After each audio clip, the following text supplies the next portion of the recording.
everybody. Welcome back to Best in Show Books. I'm Shelby. And I'm Gina. And today we are talking about one of our favorite thriller authors, but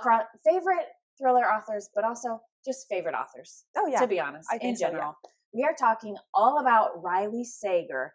Gina and I went from beginning to end, and between the two of us, we have read every single book that he has written. So we are going to go through and tell you from beginning to end a little brief synopsis about each of those, including his new upcoming release. It's called With a Vengeance, and it comes out in June, in a couple weeks from now, from filming. So stick around until the end, because obviously chronological order, that will be the one we review last. Yes. I'm really excited to do this episode. When we planned this a couple weeks ago, we were like, oh, that'll be so fun. Yeah, it'll be fun. So you're going to start us off with his first book, which was Final Girls, which is funny that it's the first one in Final. So Riley Sager writes, this is his pen name, and he is an American author, and he lives in Pennsylvania. I think right? he's all of his books are like, he's from Pennsylvania, but now he lives in New Jersey. Okay, there we go. So Quincy is a survivor of a serial killer. Well, I'm not even serial killer, a mass killer. And the Final Girls refers to her and two other girls who all survived a killing that they were the only ones left. So there were multiple murders in the episode. And she is trying to survive as a final girl, but also as just a survivor of this horrific incident. So Pine Cottage is the location that she was out with some of her college friends celebrating a birthday, and all of them are murdered except for her. She escapes. The book picks up about 10 years, 15 years, somewhere in there later, and she's now living in New York with a boyfriend, fiance. She has a website where she bakes, and everything seems to be going okay, like she's normal, if you will. And then out of the blue comes Samantha, who was one of the other final girls. And she shows up as the third final girl has just died. And so lots of final girls. So the final girls is the fact, I guess it was a movie term of the girls that survived. Like Jamie Lee Curtis. Yes, right? like all the girls that survived at the end of these horror films, the final girls. So that's how they got this name in the press. And so these three young ladies have tried, one of them has tried to band them together as a final girl to try to survive and cope. Quincy does not want any part of that. She just wants to move on. Samantha kind of disappears. Lisa's the other one. But when Lisa dies, Samantha comes looking for Quincy to try to see if you can cope or not. The rest of the story is all about her and Samantha trying to figure things out. Quincy does not remember what happened that night at Pine Cottage. All she remembers is getting there, seeing a friend run from the woods, and then running into the police officer's arms. So she remembers nothing in between. So Samantha's trying to trigger her memories. It's just really, really good. I did not suspect the ending. I did not. Yeah, I really did not. I thought I had an idea of what was happening, and that's the love of Sager, is the ending is always a twist. I thought I knew, and then I didn't. So when I got to the ending last night, I was like, oh, okay. Well, that was not what I expected. So it's really, really good. I highly recommend this, even though it's a first book. It does not read like a first book. And also, none of his books have to be read in order. No, important to say. Yes, they're all standalones, all of them. I don't think any of them have even similar. No crossover characters or anything no crossover like that. characters. So I really enjoyed this one a lot actually. Good. Yeah. So the next book that Riley Sager wrote that we are going to talk about is The Last Time I Lied. And I actually just read this like 2 weeks ago. This was one of the ones that I had not read. Actually, it was the only one that I had not read. And I went back, and I'll tell you that when I finished it, I was like, why did I wait so long? In my Goodreads, I think I put that in my Goodreads review. Like, oh my gosh, it just like flew under my radar. So it's also an excellent summer read. Oh, good. Penny for your thoughts, which we're going to film good books for summer, and this will be in it, just so you know. The main character in Last Time I Lied is Emma. And when she is a young preteen, she goes to this summer camp called Camp Nightingale, and it's very exclusive. And she is in a cabin with several other girls who are older than her. And something happens. And the last thing that Emma remembers is one of the girls like leaving the cabin in the middle of the night, and she like has her finger to her lips, and then they're never seen again. Oh. And so then there was all kinds of hubbub, the girl's disappearance and the camp. And so now Emma is an adult and she is an artist. Like she's very much haunted by this. And although she has this professional career now, she's very much not over it. And there was never any answers. So she's contacted present day and invited back to the reopening of Camp Nightingale and asked to be the art teacher for the summer. She ends up accepting, and then as she goes back to camp, all these memories are kind of brought up. Strange, new, mysterious things start happening, and Emma is really thrown back into that summer a long time ago. The girl's mysterious disappearance is very much still alive, and so she's trying to figure out what happened. It was so good. It was so good. Like all of his books, they're very pacey. I mean, I couldn't stop reading it when I had to put it down. I was like, oh, when can I read again? I'll just get a few minutes in, here and there. Yeah. And so it was just another one that I thought, oh, okay, well, I guess this is probably how it's going to end, which is stupid of me. I don't know why I think that, because I don't know. We always think we know in his books. Yeah, we don't. I'm not that smart. And so the ending was so good. And this is one now that in the store, as we're moving into summer, I'm going to be like, do you need something to read? You want a good summer read? Try this. So it was really, really enjoyable and very taut and creepy. Ooh. And the characters are very, like all of his books, very much feel like real people. Yeah. But then I'm like, oh, I really trust this person. Should I not? You're always kind of on edge with, are they good? Are they bad with anyone? So I like that it's at camp. That is a good summer. Yeah, very much so. Mm-hmm. And another thing that I really like about Riley Sager's books, he's pretty much, you can recommend his books to anyone. Like they're for adults, right? But there's really not that much language. There's never that much sex. I mean, people are dying in all of them, but they're not over the top gory. No. They're pretty tame. They're good for young adults, but like, I'm in my 30s. I'm not. Gina's in her 20s. I love her.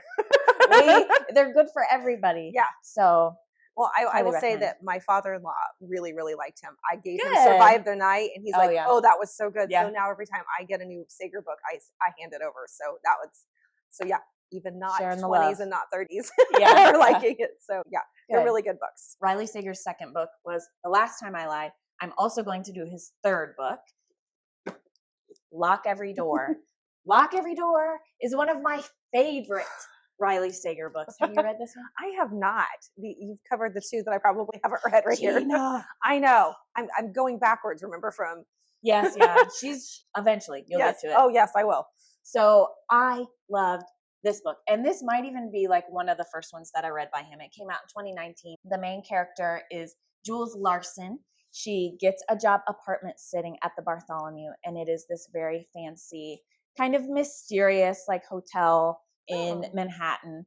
And so there are all these rules. You can't have anybody stay the night at the apartment and various other rules I can't remember.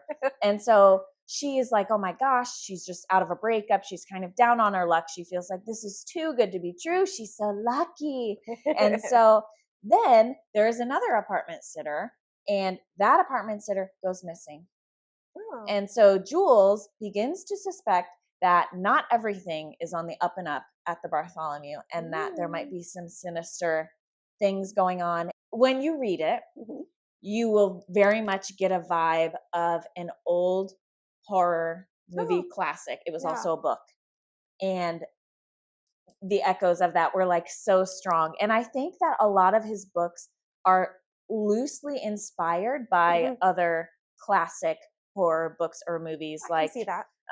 Final Girls, you think about like Halloween and all that whole thing. Scream movies. And Last Time I Lied is summer camp. So that's Friday the 13th, maybe. Yeah. Is that Friday the 13th?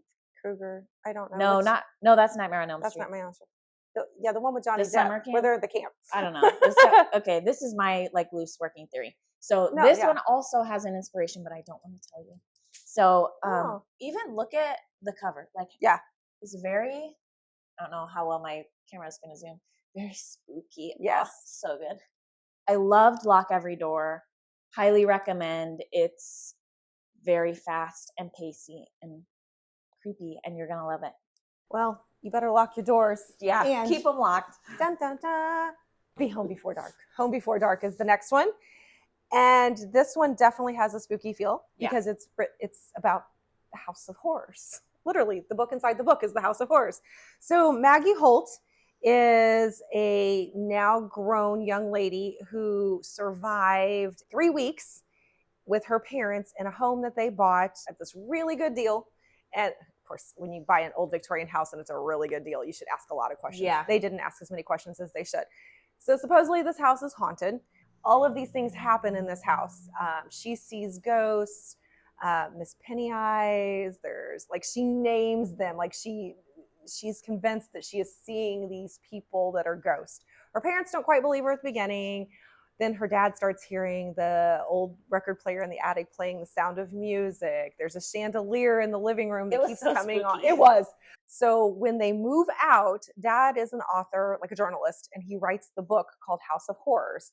And it's based on their time there and the ghosts. But it kind of defines the rest of their lives. Mm-hmm. Mom and Dad end up divorced over it. She is always, this follows her for her whole life, into college, into her career, and she's always defined as the little girl that survived this House of Horrors. But when she becomes an adult and Dad passes away, she finds out they still owned the house. They literally moved out and left everything. They left all of their toys, their clothes, their mementos, everything. Which is spooky. Yes. Okay? So you think about that visual is So this sets her off on a journey as she's fixing it up to sell. She also kind of starts to solve the mystery of the House of Horrors. And let me tell you, yet again, I had it all figured out. This one, I was like, this one was like, what just happened? Highly recommend this one. It is spooky.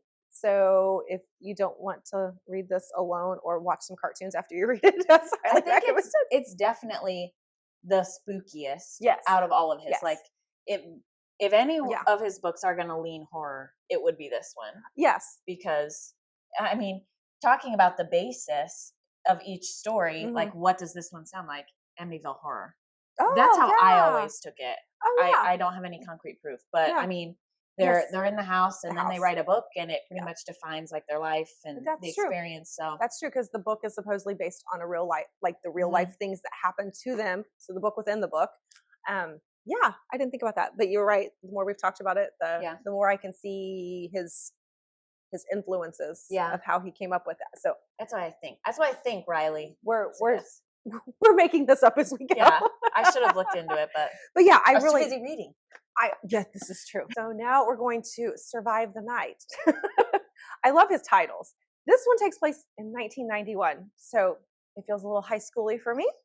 I'm not going to lie. And the young lady in this one, Charlie, she is in college in 1991, and her best friend dies, and it's the campus killer that is suspected of killing her friend. And so she's struggling to because she was supposed to be with her that night, or they were together, and somehow they got separated, and then her friend dies.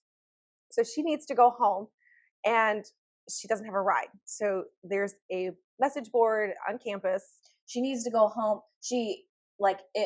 Wasn't it her friend? Her friend was killed, and then like she's really struggling to cope. Yes. And so she's going home for like a break, or like maybe even taking a semester off or something. I feel like it's like Thanksgiving or Christmas or somehow like that. There's some kind of break that she's going home for, and she's got to go home it's a long drive to Ohio. And so there's a message board where you can pull like ride shares. And so she pulls the little tag off and she calls and she gets Josh, I think is his name. And and she's going to ride share with him. So I don't know. Uber of the 90s. Yeah, this is like before Ubers and before all of that, and so and we didn't think back then of, how do you didn't Google, you didn't have your cell phone, you didn't check out somebody, you didn't, just like, oh, there's a message board, it's got to be legit, so I'm going to pull this tab off. And she calls and sets this ride share up. And as they're on this ride home, things start to happen, and she starts to question whether or not he might be the campus killer. She starts to think she's in the car trapped with the campus killer. This one was, again, because it was my first, it was visual, it moved quick. I did not want to put it down until I knew exactly what happened in the end. And it's not the ending or the person or the people you think it is. And again, Riley Sager, he knows more than I do. Yeah. And I'm glad. So this was definitely a really, really good one. I don't know that I would say it's a summer read, but yet I do think it's a summer read. Kind of. I feel like nostalgia Yes. has kind of a summery feel, Yes. no matter when Yeah.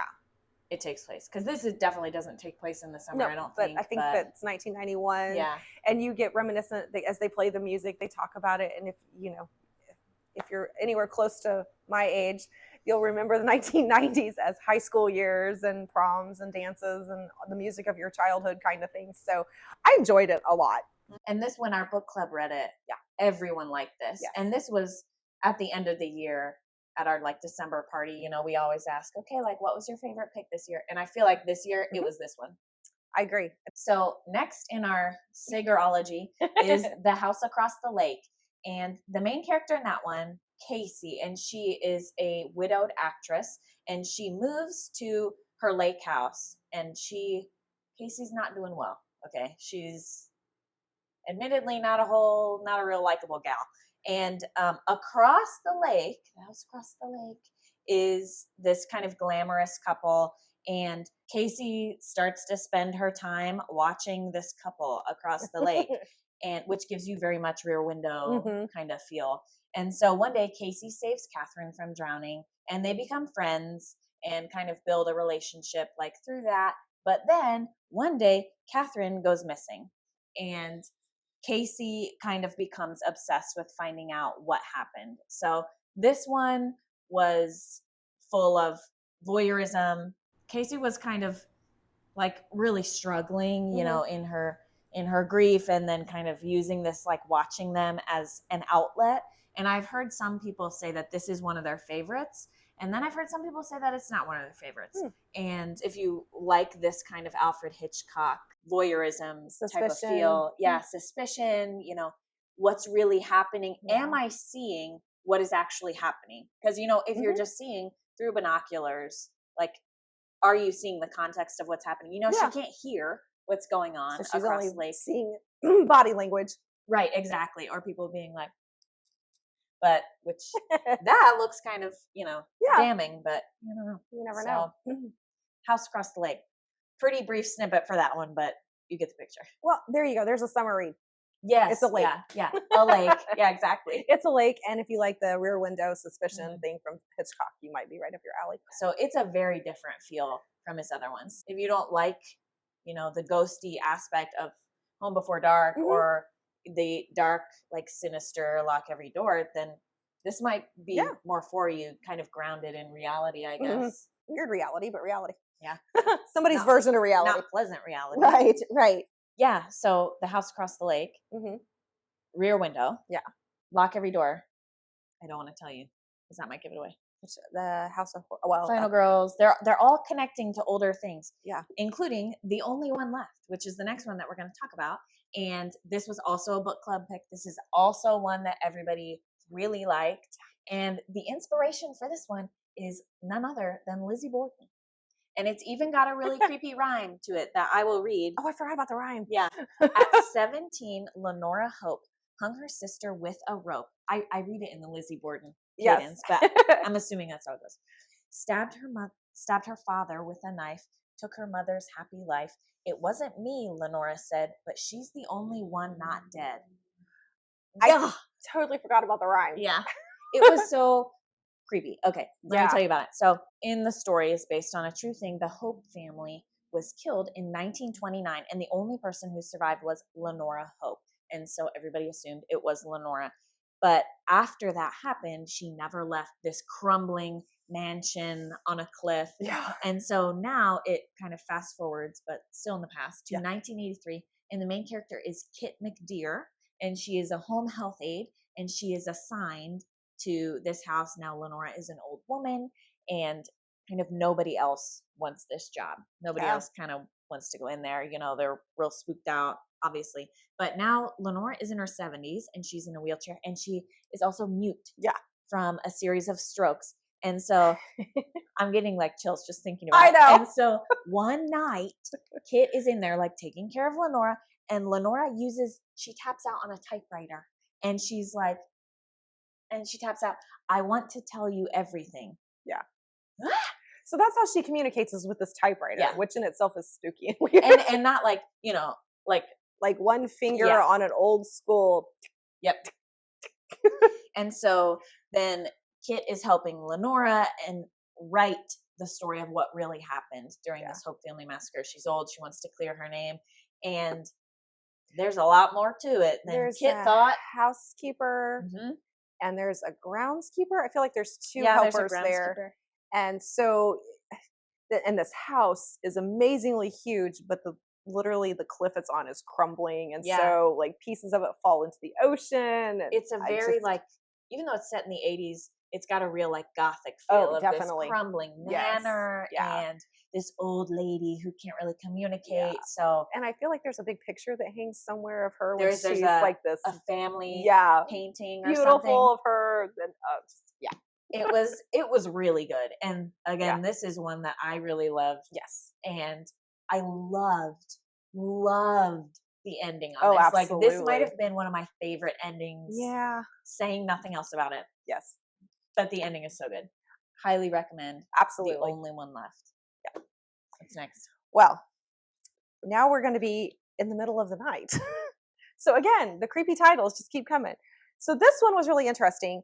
I just saw a snippet of a video interview with Riley Sager where he said his inspiration for this, that he lives in a neighborhood. Spooky. I know, so spooky. He lives in a neighborhood on a cul-de-sac, which is this house is on a neighborhood on a cul-de-sac, and all the cul-de-sac neighbors know each other, and they have their own little like family parties and hangouts. They're kind of their own little community.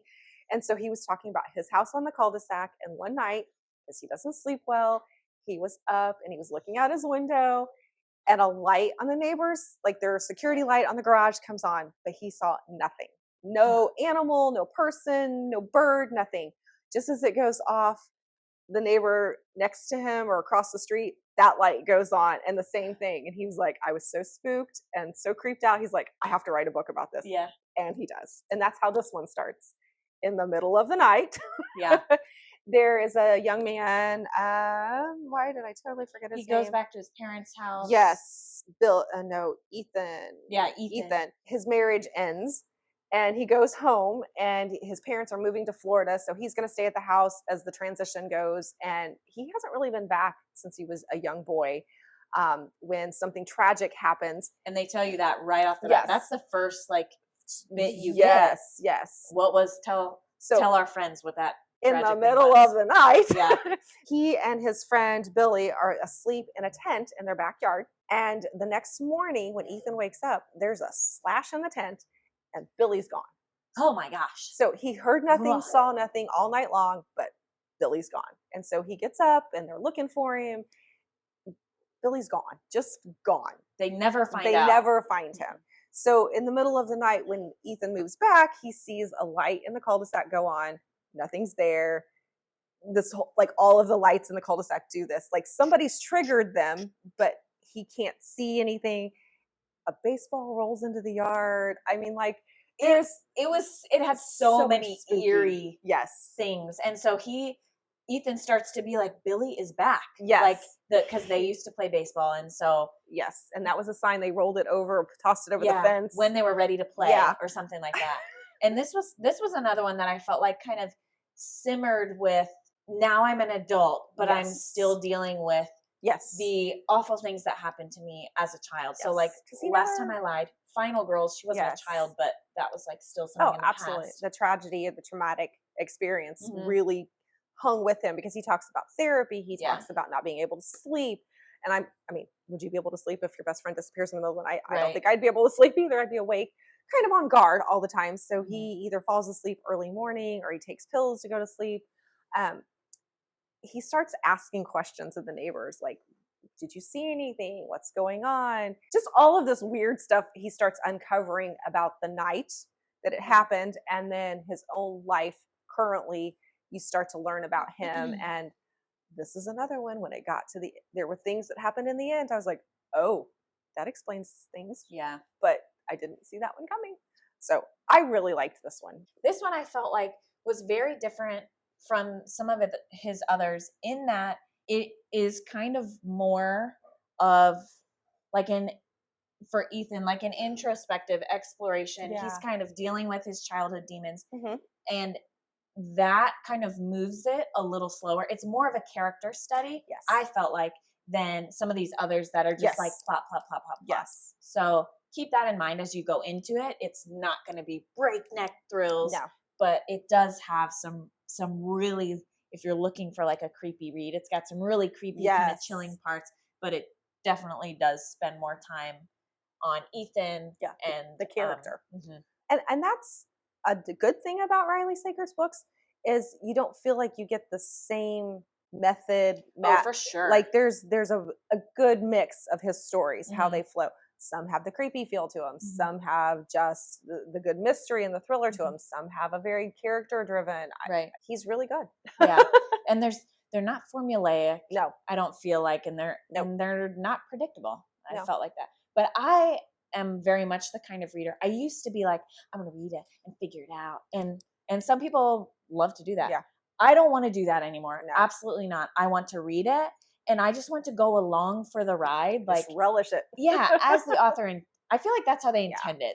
Yeah. I'm like, I don't know. I think if I were to write a book, I wouldn't want somebody to pick apart every single sentence. No. Like, just enjoy the story. And so I feel like his books are great for that. And I like going back after you get to the ending, and especially when it's an ending that you really didn't see coming, and you go, oh, I should have saw that in that part, or I should have picked up on that.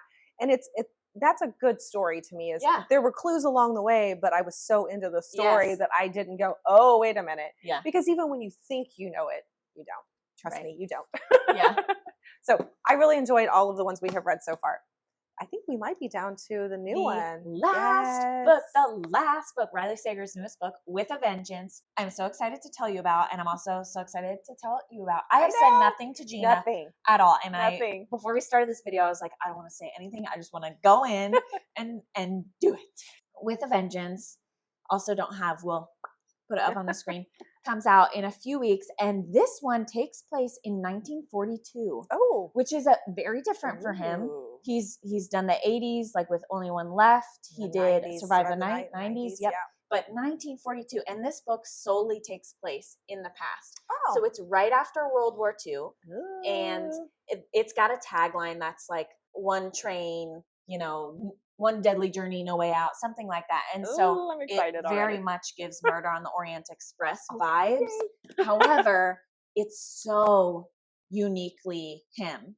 And it is not formulaic. If you've read Murder on the Orient Express, you are not going to get like how this book ends. Good. So Anna Matheson is the main character, and she was wronged 12 years ago, and her family was destroyed. She has waited all this time plotting and planning, and now she is going to take revenge on the people who have wronged her. And so they all get invitations to this train, and it is a one-way, nonstop train from Philadelphia to Chicago. It's a 13-hour drive. Ooh. Or train ride. Yeah.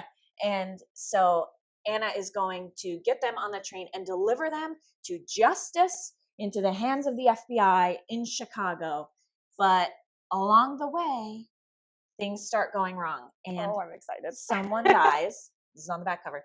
And her plans are like immediately thrown out the window. And so it's really got a lot of post-World War II kind of Nazi. It's got some of that like World War II Axis allies influence in it. Her family was in the train industry. And so that's why this train is important. Her father was the creator of this train, this very fancy, and it's like got really good, very cinematic visuals and descriptions of the train and the people who are on board.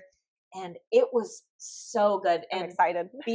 taking place in 1942, I felt like was really different for him, but it was so well done. And when I read it, I was like, oh, geez, I love this. I'm excited. When she said just the past, I'm like, yay. Yeah, it's so good. And the twists and the characters were so real. I was reading it last night. Like I finished it last night, and the kids, my 2 kids, were like, "What are you doing?" And I was like, "I'm trying to finish my book."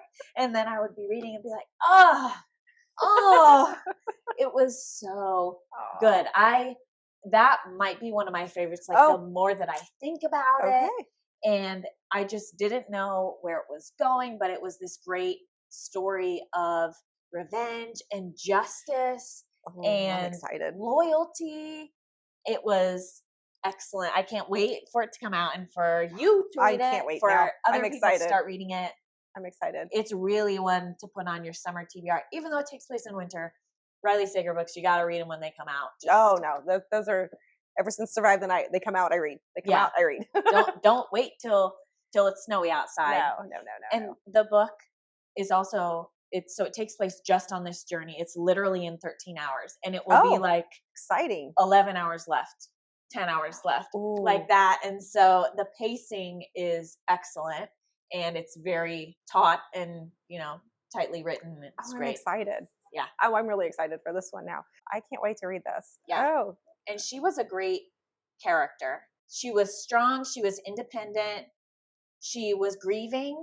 She's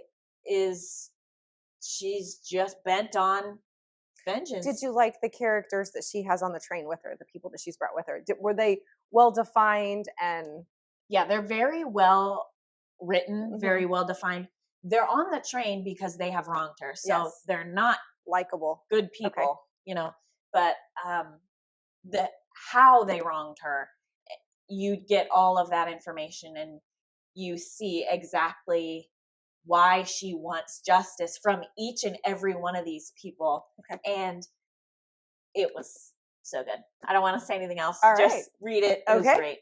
So that's all of Riley Sager's. I really enjoyed this conversation. I did too. Yeah. And I like, hopefully you did.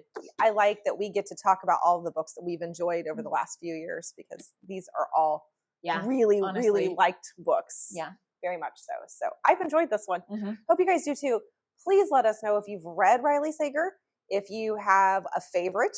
Yeah. I don't know how you're going to choose, but if you have a favorite, let us know. And we will link all of these books into our bookshop and put that in the caption below. So if you want to add any of these to your TBR, you can do that, and they will be under the umbrella of this bookstore, Naughty Dog Books. We appreciate that you guys sit with us and listen to our book chats and our reviews, because we like all things books and we like to talk about it, and sometimes just talking to each other doesn't seem to feel enough. So when we talk to you guys, we feel like we're talking to friends. So if you would like, subscribe, and share, and keep coming back every Friday and visiting us. Thank you again. This is Best in Show Books. I'm Gina. And I'm Shelby. We'll see you next time.